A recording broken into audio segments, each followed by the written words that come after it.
shared experiences, our laughters, and our tears, movement makes real that only grows richer with the passing years.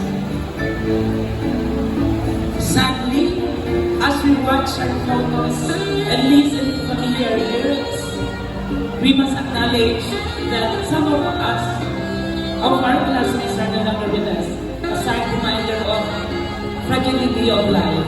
Let us take a moment to honor their memory, their traces will etched in our hearts. On the other hand, we cannot help but celebrate the incredible journeys our classmates have taken. Throughout our lives, we have achieved remarkable success in a wide variety of fields. From those who pursued professional careers to those who chose the path of homemaking. Each of us has made valuable contributions to our communities and the world around us. We celebrate the triumphs and accomplishments of all our classmates, recognizing that success takes many forms.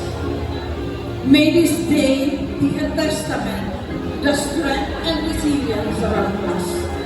May it inspire us to continue making a positive impact in the years to come. Our lives forever intertwined like the happy melody of rest.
Okay.